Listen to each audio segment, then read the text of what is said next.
जय हिंद दोस्तों। Political science glossary पर सुबह एक मल्टीपर्पज़ क्विज अपलोड हुई थी। उस क्विज में टोटल 60 क्वेश्चंस थे। ये उसी का पार्ट 2 है। इन सभी क्वेश्चंस को पॉलिटिकल साइंस ग्लॉसरी टीम ने मिलकर उस ढंग से तैयार किया है ताकि ये पॉलिटिकल साइंस के जितने भी कॉम्पिटिटिव एग्जाम्स हैं उन सब की ज़रूरतों के हिसाब से एक स्टैंडर्ड क्विज के रूप में काम कर सके।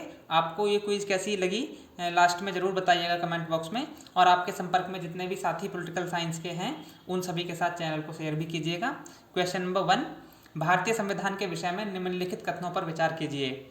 भारतीय संविधान एक विकसित संविधान है, एक डेवलप्ड कॉन्स्टिट्यूशन है। भारतीय संविधान के 2/3 भाग पर 1935 के भारत शासन अधिनियम का प्रत्यक्ष अथवा अप्रत्यक्ष प्रभाव देखा जा सकता है। भारतीय संविधान का अनुच्छेद 393 यह बताता है कि इस संविधान का नाम भारत का संविधान द कॉन्स्टिट्यूशन ऑफ इंडिया होगा।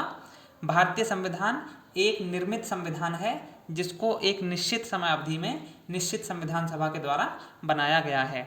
तो उपरोक्त में से कौन से कथन सही हैं या हैं, यानी कि कोई एक कथन सही है या ज़्यादा कथन सही है, ये हमको बताना है। तो इसमें देखते हैं जो पहला वाला ऑप्शन है तो ये गलत है, क्योंकि भारत का संविधान ब्रिटिश संविधान की तरह विकसित संविधान नहीं है, बल्कि ये एक निर्मित संविधान है। ये बिंदु नंबर 2 भी ठीक है, बिंदु 3 भी ठीक है और बिंदु 4 भी ठीक है। इसका मतलब है 2, 3, 4 ये तीनों सही हैं, तो ऑप्शन बी ठीक होगा। आपने इसमें से कितने क्वेश्चंस ठीक किए कमेंट बॉक्स में लिखिएगा। भारतीय राष्ट्रीय आंदोलन की निम्नलिखित घटनाओं को काल क्रमानुसार व्यवस्थित कीजिए, यानी जिस क्रम में ये घटी हैं उसी क्रम में अरेंज करनी है। होम रूल आंदोलन, भारत छोड़ो आंदोलन, मुस्लिम लीग का गठन और नमक सत्याग्रह जिसको दांडी मार्च भी कहते हैं। होम रूल आंदोलन 1916 का है, भारत छोड़ो आंदोलन 1942 का है, मुस्लिम लीग का गठन हुआ था 1906 में और नमक सत्याग्रह 1930 का 12 मार्च 1930 को शुरू हुआ था ये। तो इसका मतलब है कि सबसे पहले बिंदु 3 1906 में, उसके बाद 1916, उसके बाद 1930 और उसके बाद 1942, यानी कि 3, 1, 4, 2, 3, 1, 4, 2 ऑप्शन बी ठीक होगा। क्वेश्चन नंबर 3, लोकप्रिय पुस्तकें हमारा संविधान अवर कॉन्स्टिट्यूशन एवं हमारी पार्लियामेंट अवर पार्लियामेंट किसके द्वारा लिखी गई हैं। ये दो बहुत लोकप्रिय किताबें हैं, बहुत छोटी हैं साइज़ में, लेकिन बहुत ही स्टैंडर्ड बुक्स हैं और इनको लिखा है सुभाष कश्यप ने, जो संविधान के एक बड़े विशेषज्ञ माने जाते हैं। ग्राम गणराज्य की संकल्पना किसके विचारों के अधिक निकट है। महात्मा गांधी, डॉक्टर अंबेडकर, सुभाष चंद्र बोस और वी.डी. सावरकर। तो इसमें सबसे सही आंसर है महात्मा गांधी। ये ग्राम गणराज्य के समर्थक थे और इन्हीं के प्रभाव से, इन्हीं के विचारों के प्रभाव से भारतीय संविधान में आर्टिकल 40 जोड़ा गया था, जिसमें लिखा हुआ था कि राज्य पंचायती राज संस्थाओं की स्थापना करेगा और उनको उतनी शक्तियां देगा ताकि वो स्वायत्त इकाई के रूप में काम कर सकें। क्वेश्चन नंबर 5, भारत के संवैधानिक विकास के संबंध में निम्नलिखित कथनों पर विचार कीजिए। 1858 के भारत के बेहतर शासन अधिनियम के द्वारा पहली बार शासन करने की शक्ति सीधे ब्रिटिश संसद एवं सम्राट के हाथों में चली गई। 1909 का भारत परिषद अधिनियम भारत में कुख्यात सांप्रदायिक प्रतिनिधित्व के जन्म का स्रोत है। 1946 का कैबिनेट मिशन ब्रिटिश मंत्रिमंडल के 3 सदस्यों Lord Pethick Lawrence, A.V.. Alexander एवं सर स्टैफर्ड क्रिप्स से मिलकर बना था। साइमन कमीशन के द्वारा भारत का विभाजन कर दिया गया। तो इसमें सही आंसर हैं बिंदु 1, बिंदु 2 और बिंदु 3। भारत का विभाजन माउंटबेटन प्लान के अंतर्गत किया गया था, ना कि साइमन कमीशन के अंतर्गत। निम्नलिखित में से किस अधिनियम में भारत को एक संघ बनाने की बात शामिल थी। तो ये था 1935 का भारत शासन अधिनियम। इसमें एक भारतीय संघ की कल्पना की गई थी जो कभी अस्तित्व में नहीं आया था। भारतीय संविधान के विदेशी स्रोतों के विषय में कौन सा विकल्प सुमेलित नहीं है। आपको मालूम है कि भारत के संविधान का निर्माण करते समय लगभग 60 देशों के अनुभवों को ग्रहण किया गया है और इन देशों के जो अच्छे अच्छे प्रावधान हैं उनको अंगीकार किया गया है भारत में। तो कौन से ऐसे स्रोत हैं जो सुमेलित नहीं है।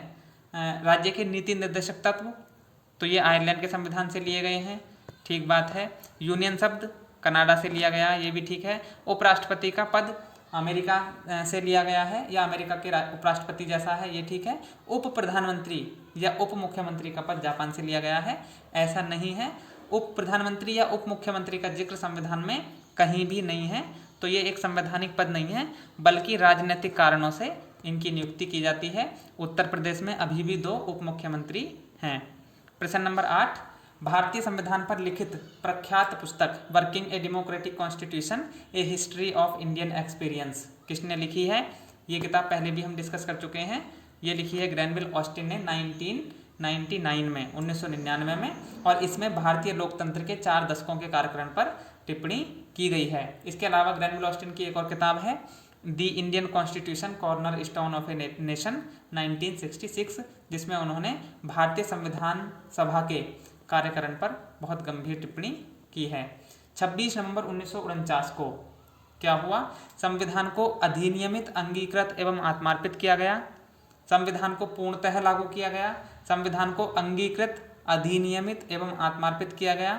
संविधान पर संविधान सभा के सदस्यों ने हस्ताक्षर किए। इसमें ऑप्शन सी सही है। संविधान को adopt, enact and give to ourselves किया गया। संविधान सभा के सदस्यों ने संविधान पर हस्ताक्षर किए थे 24 जनवरी 1950 को। तो ये बात हुई क्लियर। क्वेश्चन नंबर 10, हम भारत के लोग we the people of India, जो भारतीय संविधान की प्रियम्बल का पहला वाक्य है, इंगित करता है towards negative liberty, towards parliamentary government, towards popular sovereignty, towards Republic. तो ये पॉपुलर सॉवरेनिटी यानी लोकप्रिय संप्रभुता की तरफ इशारा करता है। ऑप्शन 3 ठीक होगा। क्वेश्चन नंबर 11, भारतीय संविधान की उद्देशिका के संबंध में सत्य है। यह भारतीय संविधान के दार्शनिक पक्ष को समझने में मददगार है। भारतीय संविधान सभा ने संपूर्ण संविधान के तैयार हो जाने के पश्चात अंतिम कार्य के रूप में प्रियम्बल को जोड़ा।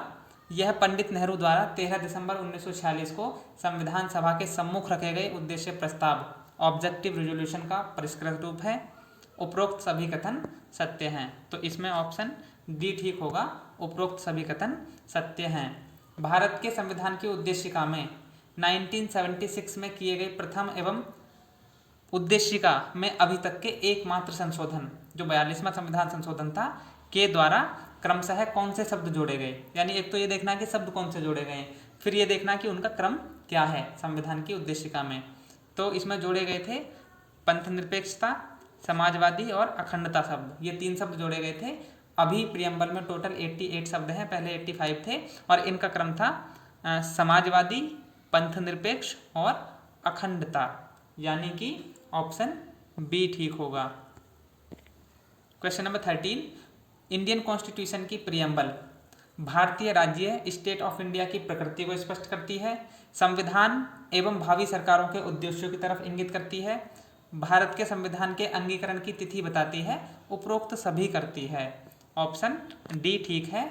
उसमें लिखा हुआ है कि आज दिनांक 26 नवंबर 1949 ईस्वी मिति मार्क्सिस शुक्ल सप्तमी संवत 2000 से विक्रमी को एतद द्वारा इस संविधान को अंगीकृत, अधिनियमित और आत्मार्पित करते हैं।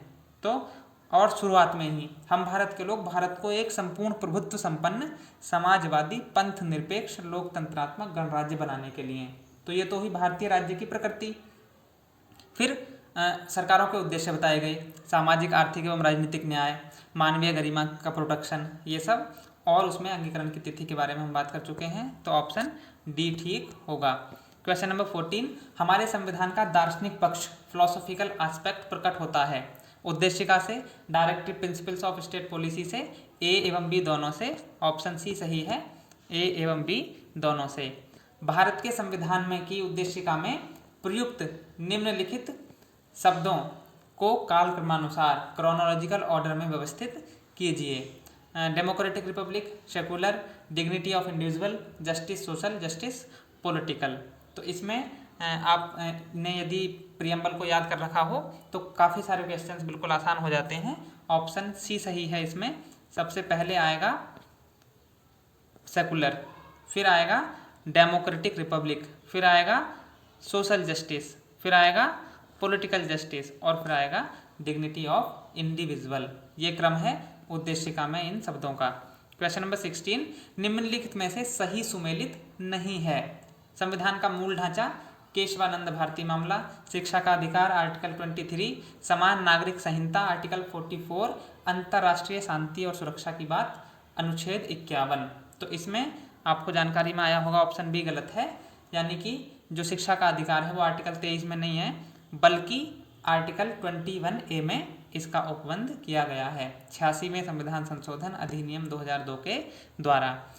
बेसिक स्ट्रक्चर का सिद्धांत Kesavananda Bharati versus state of Kerala 1973 में दिया था। उस समय जस्टिस सीकरी चीफ जस्टिस थे सुप्रीम कोर्ट के। क्वेश्चन नंबर 17, निम्नलिखित में से सही सुमेलित है, यानी कि 3 सही सुमेलित नहीं है, एक सही सुमेलित है। ऑफिस ऑफ अटॉर्नी जनरल महान्यायवादी का पद article 17, office of advocate general article 176, office of C&AG controller and auditor general article 150, finance commission article 380। तो इसमें ऑप्शन ए सही है।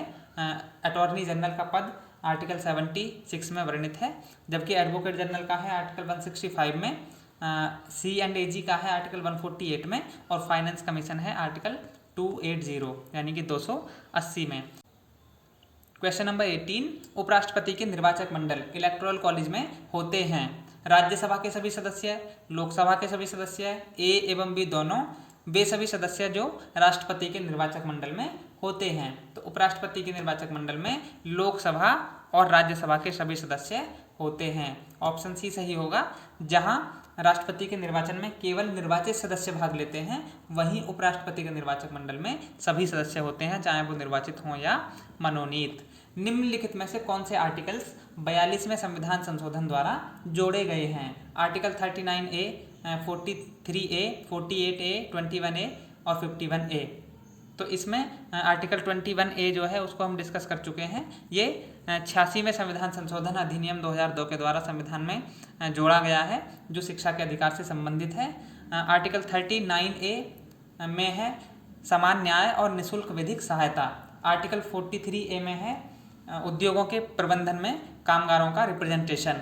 आर्टिकल 48A में है पर्यावरण की सुरक्षा, और आर्टिकल 51A में मौलिक कर्तव्य जोड़े गए हैं। ये सभी जो है 42वें संविधान संशोधन अधिनियम 1976 के द्वारा जोड़े गए हैं, इसलिए ऑप्शन इसका सी सही होगा।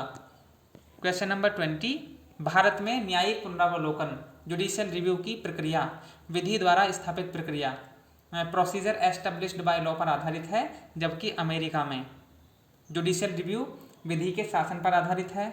विधि की उचित प्रक्रिया ड्यू प्रोसेस ऑफ लॉ पर आधारित है। न्यायिक पुनरावलोकन की व्यवस्था नहीं है, उपरोक्त में से कोई नहीं। आपको मालूम होगा वहाँ पर ड्यू प्रोसेस ऑफ लॉ के आधार पर न्यायिक पुनरावलोकन किया जाता है। इसमें सिंपल सी बात यह है कि वहाँ पर न्यायपालिका संसद द्वारा, जिसको वहाँ पर कांग्रेस कहते हैं, बनाए गए किसी कानून या किसी पॉलिसी की समीक्षा उसके उचित या अनुचित होने के आधार पर भी करती है, और यदि वो ड्यू नहीं लगती तो उसको नील घोषित कर सकती है। Question number 21, idea of justice पुस्तक के लेखक कौन हैं? इसके लेखक हैं अमर्त्य सेन। निम्नलिखित में से कौन समुदायवादी कम्युनिटेरियन विचारक नहीं है? MacIntyre, Theodor Adorno, Michael Walzer, Michael Sandel. तो इसमें ऑप्शन बी है गलत, यानी कि थियोडोर अडोर्नो समुदायवादी विचारक नहीं है। MacIntyre, Michael Walzer, Charles Taylor, Michael Sandel, ये सब कम्युनिटेरियन थिंकर्स हैं। क्वेश्चन नंबर 23, उत्तर आधुनिकतावाद पोस्ट मॉडर्निज्म के दार्शनिक आधारों को इनकी रचनाओं में खोजा जा सकता है, यानी कौन से विचारक पोस्ट मॉडर्निज्म से जुड़े हुए हैं? Michel Foucault, Jacques Derrida, Jean Francois Lyotard, Fredric Jameson, Luce Irigaray, Gilles Deleuze, Jean Baudrillard. तो ये सारे विचारक उत्तर आधुनिकतावाद से जुड़े हुए हैं। ऑप्शन बी ठीक होगा, आप इनको रट लीजिएगा क्योंकि ये क्वेश्चन पूछा ही जाएगा कहीं ना कहीं। निम्नलिखित में से सही सुमेलित नहीं है। सोशल कैपिटल की अवधारणा पिटमन की है। सभ्यताओं का संघर्ष clash of civilisation Samuel P Huntington की है। इतिहास का अंत हमने पिछली क्विज में भी शायद चर्चा की थी, ये जुड़ा हुआ है फ्रांसिस फुकुयामा से, और विचारधारा का अंत डैनियल बेल से। तो इसमें ऑप्शन सी जो है वो मिसमैच्ड है। इतिहास के अंत की अवधारणा किससे जुड़ी हुई है? फ्रांसिस फुकुयामा से। The post modern condition is written by, तो ये किताब पोस्ट मॉडर्न कंडीशन लिखी गई है लियोटार्ड के द्वारा, जो एक पोस्ट मॉडर्निस्ट थिंकर है। विल किमलिका का नाम जुड़ा हुआ है। तो विल किमलिका एक कनेडियन थिंकर हैं और इनका नाम जुड़ा हुआ है मल्टीकल्चरलिज्म से। 1995 में इनकी एक किताब आई थी मल्टीकल्चरल सिटीजनशिप।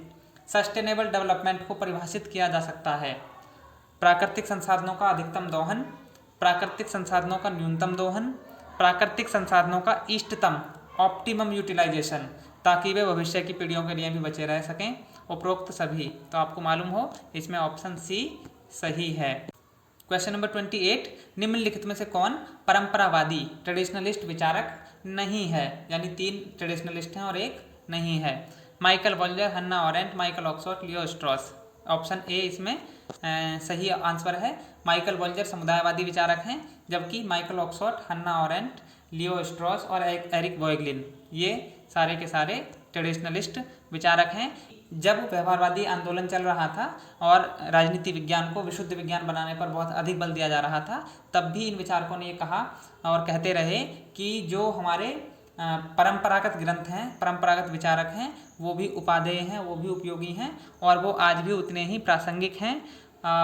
बहुत अधिक विशुद्ध विज्ञान बनाने पर बल देना कहीं ना कहीं राजनीतिक सिद्धांत के ह्रास का कारण हो सकता है। क्वेश्चन नंबर 29, निम्नलिखित में से कौन सी बातें नव उदारवाद से जुड़ी हैं? नीचे दिए गए विकल्पों में से सही का चयन कीजिए। सार्वजनिक निगमों का निजीकरण, करों में कटौती, अंतर्राष्ट्रीय बाजारों का विस्तार, अर्थव्यवस्था का डीरेगुलेशन यानी विनियमन, राज्य नियंत्रित अर्थव्यवस्था, राज्य द्वारा सामाजिक न्याय की गारंटी के लिए भारी भरकम करारोपण। आपको मालूम हो जो नीचे वाले 2 ऑप्शन हैं ये नव उदारवाद से मैच नहीं खाते हैं, ये समाजवादी व्यवस्था की तरफ इशारा करते हैं, इसलिए 1, 2, 3, 4 यानी कि ऑप्शन ए सही होगा।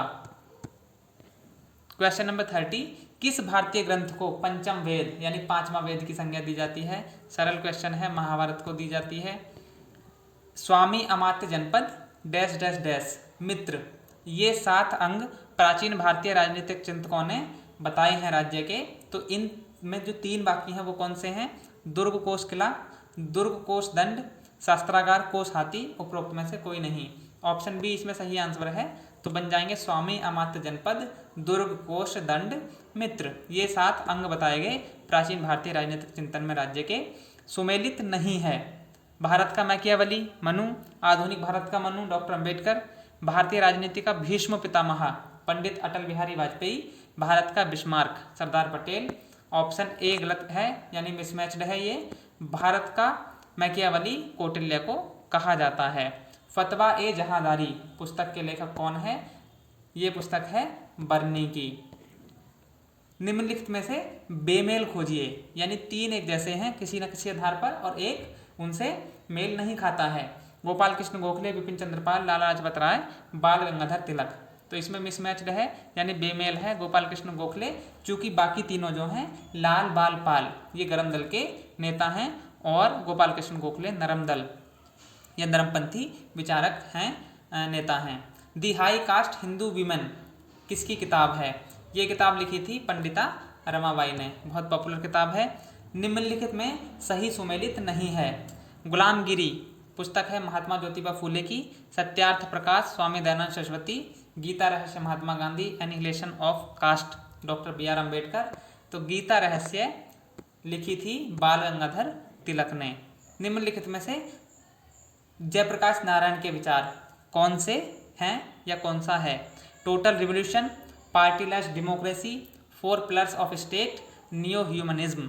इसमें पहला विचार है और दूसरा है ये ही जुड़े हुए हैं जयप्रकाश नारायण से।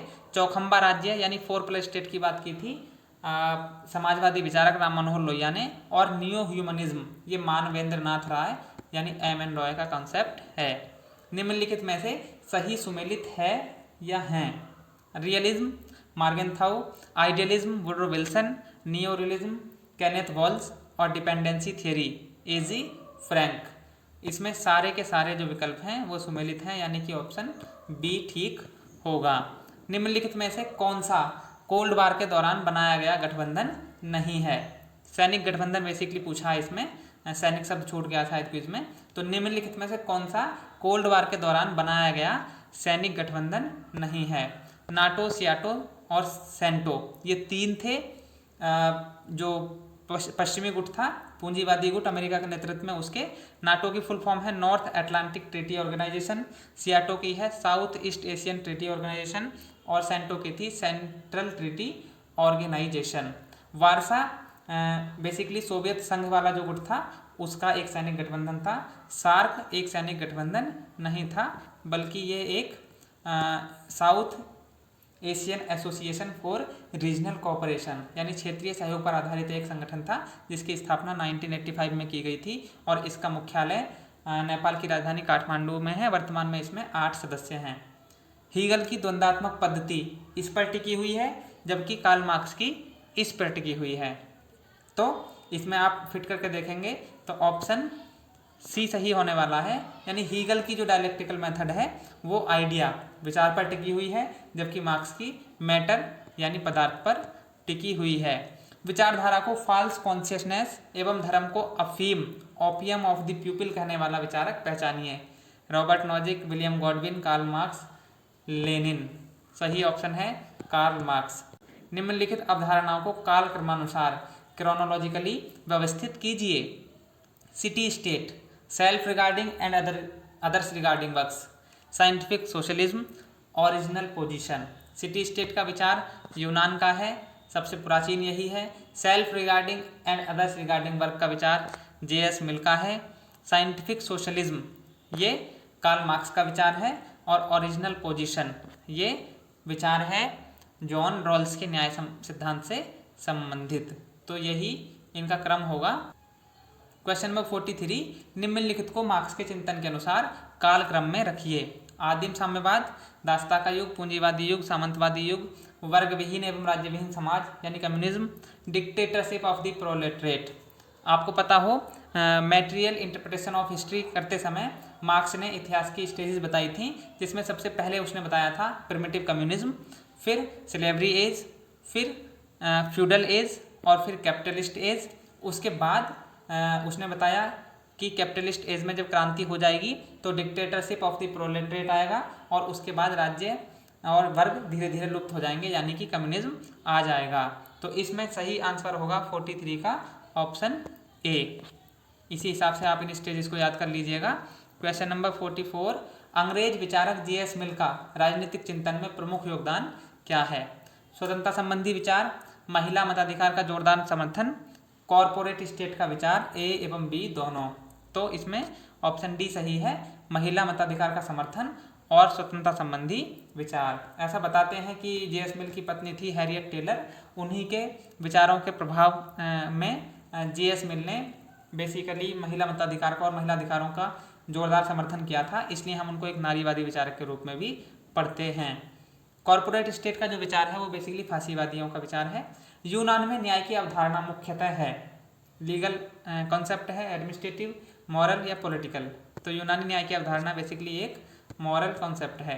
अरस्तु के अनुसार एरिस्टोक्रेसी जब भ्रष्ट हो जाती है तो इसमें तब्दील होती है, डेमोक्रेसी में, ओलिगार्की में, टायरनी में, पॉलिटी में। आपको पता होगा एरिस्टोटल ने संविधानों के परिवर्तन चक्र का कॉन्सेप्ट दिया था, और ये बताया था कि किस प्रकार से शासन व्यवस्थाएं बदलती रहती हैं। इसी के अध्ययन के लिए उसने 158 देशों की केस हिस्ट्री तैयार कराई थी संविधानों की, और उसके आधार पर कुछ निष्कर्ष दिए थे। एरिस्टोक्रेसी उसके अनुसार शासन का शुद्ध रूप है, जो कुछ लोगों के द्वारा उसमें शासन किया जाता है, लेकिन जब ये निजी हित में शासन करने लगता है और भ्रष्ट हो जाता है तो ये ओलिगार्की यानी अल्पतंत्र या वर्ग तंत्र में परिवर्तित हो जाता है। एरिस्टोटल के अनुसार रिवोल्यूशन क्या है? सामाजिक परिवर्तन, रक्त रंजित कोई कार्य, संविधान एवं राज्य व्यवस्था में होने वाला परिवर्तन, नन ऑफ द एबव। तो इसमें ऑप्शन सी सही है। अरस्तु के अनुसार संविधान और राजनीतिक व्यवस्था में होने वाला कोई भी परिवर्तन क्रांति कहलाता है। सोफिस्ट कौन थे? इंपॉर्टेंट क्वेश्चन है। सुधारवादी विचारक थे, रिफॉर्मिस्ट थिंकर्स थे, पैसा लेकर वाद विवाद, न्यायशास्त्र एवं राजनीति की जानकारी देने वाले टीचर्स थे, ए एवं बी दोनों थे, उपरोक्त में से कोई नहीं थे। ऑप्शन बी सही है, पैसा लेकर वाद विवाद, न्यायशास्त्र एवं राजनीति की जानकारी देने वाले पेड टीचर्स थे। और इनके बारे में ये भी कहा जाता है कि ये जब शिक्षा देते थे तो कहीं ना कहीं नैतिकता और इन सबको ध्यान में नहीं रखते थे, बल्कि उनका काम केवल शिक्षा देना था। 49 निम्नलिखित में से कौन एग्जिस्टेंशियलिस्ट विचारक हैं, यानी अस्तित्ववादी विचारक हैं? Jaipal Sartre, Albert Camus, Soren Kierkegaard, उपरोक्त सभी। तो ये चारों के चारों विचारक अस्तित्ववादी हैं, एग्जिस्टेंशियलिस्ट हैं। Personal is political, important question है, का विचार किससे जुड़ा हुआ है? ये विचार बेसिकली जुड़ा हुआ है फेमिनिज्म से। आमतौर पर राजनीति को सार्वजनिक गतिविधि माना जाता था, यानी ये माना जाता था कि घर में राजनीति नाम की कोई चीज़ नहीं होती है। लेकिन नारीवादियों ने ये विचार दिया कि जहाँ कहीं भी कोई एक व्यक्ति, कोई एक वर्ग किसी दूसरे से अपनी बात मनवाता है बिना उसकी इच्छा के, यानी शक्ति, सत्ता और प्रभाव का इस्तेमाल होता है जहाँ कहीं पर भी, वही राजनीति होती है, फिर चाहे वो घर हो या तो बाहर हो। इसलिए उन्होंने कहा कि पर्सनल नाम जैसी कोई चीज़ नहीं है, पर्सनल भी पॉलिटिकल है। तो ये विचार फेमिनिज्म से जुड़ा हुआ है। क्विज आपको कैसी लगी कमेंट बॉक्स में बताइएगा, और इन फ्यूचर आप किन टॉपिक्स पर ऐसी क्विज चाहते हैं, किन टॉपिक्स पर वीडियो चाहते हैं, ये भी लिखिएगा। मिलेंगे जल्दी ही अगली वीडियो में। तब तक के लिए थोड़ा वॉलंटियर करते रहिए और चैनल को औरों के साथ भी शेयर करते रहिए। धन्यवाद, नमस्कार।